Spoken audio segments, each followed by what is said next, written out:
everyone. So I will solve this. So as you can see, at first mag-got ang FBB, okay, forces direct. So AY isa. Ayun. So kani naka-C dire, naka-isa ka force dire, CY. So nara naka-FBD na. So at first, magtanong ako sa mga joint. So first ito one is joint A ay joint B. So paana kanira, tuana. So 225 ang B and BC. So ano ko na maton is paro up plus summation of Fy equals 0. So BD equals to 0. So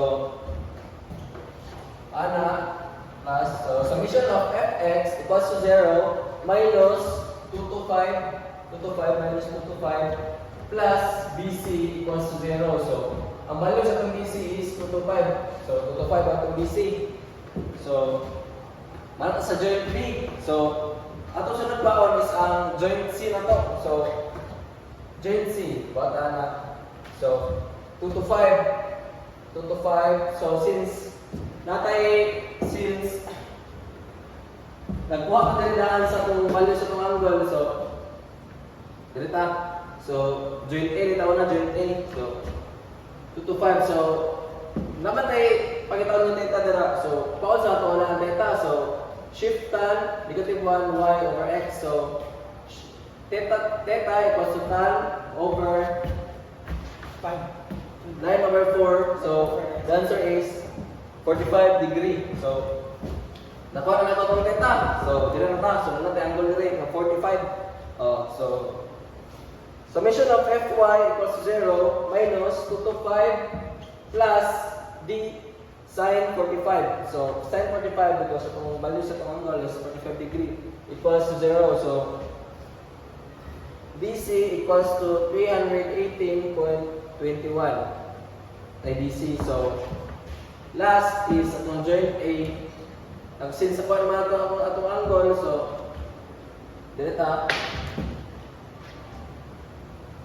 summation of Fy equals to 0 2 to 5 plus 2 to 5, di mo 2 to 5 kay value siya. So AD, since AD ito pagkitaon, so sin 45 degree kay naman angle na 45 degree din daan. So equals to 0. So AD equals to negative 318.198. So ato siya positive kay pasata siya. So AD equals to 318. So dili na sa ta summation of Fx, kung bakit isang AD na po. So AD cos 45 degrees. So since naman tayo AD direct, AD. So 318.198 cos 45 degree plus AB equals to answer. So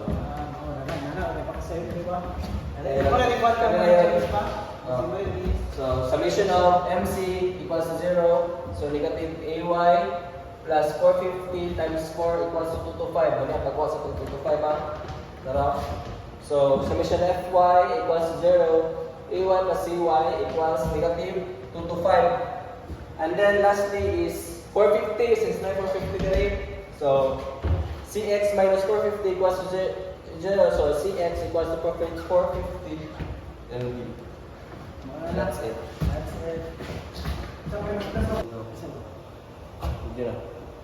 Today, good evening. We're going to make a video about that one, determine the greatest law of P that can be applied to the truss so that none of the members are subjected to a force exceeding either 2 kN in tension of 1.5 kilonewton in compression. First, natin mag-ibili.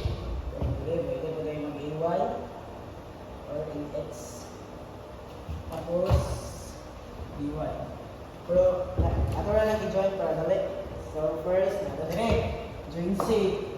Nato 30 degrees. Ato ang nagiguan. Ano nga dali. Gusto na siya. 30 degrees. So, nata.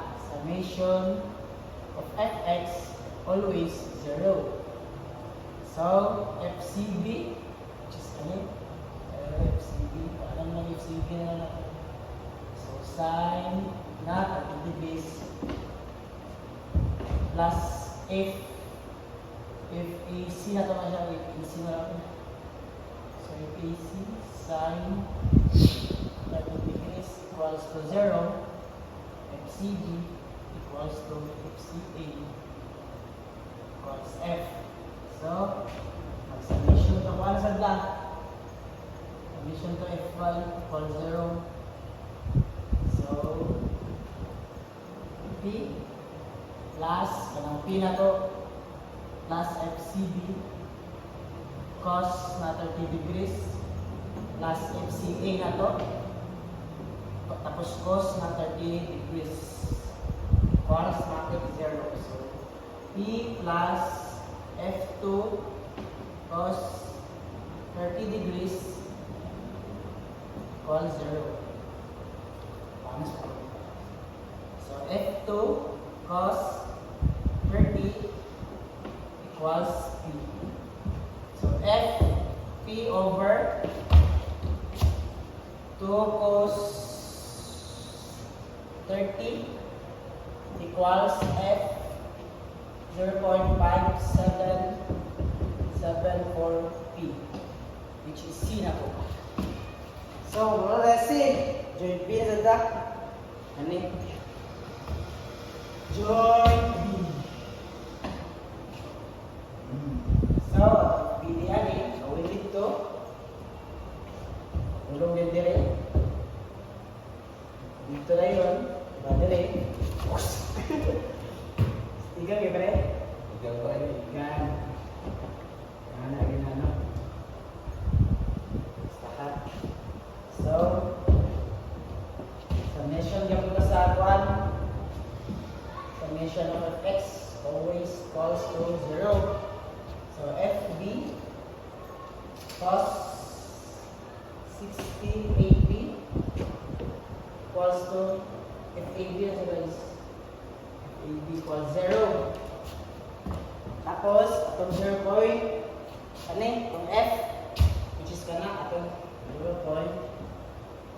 0.5774 cos 60 degrees minus FAB equals to 0. FAB equals 0.2887 P equals to km. So P equals to 0.2887. So ang tapos anak, ang ikalkyo 6.928 kilometer. So, i-find sa top. Fy summation of Fy equals 0 going up plus dy FB dy FBC P sin 60 degrees equals 0. So dy, itong P kanina na 0.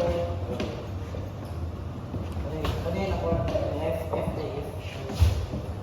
F na to na 744 tapos ako ang P na to dahil P na 6 na 0.128 pm o atong sin 60 degrees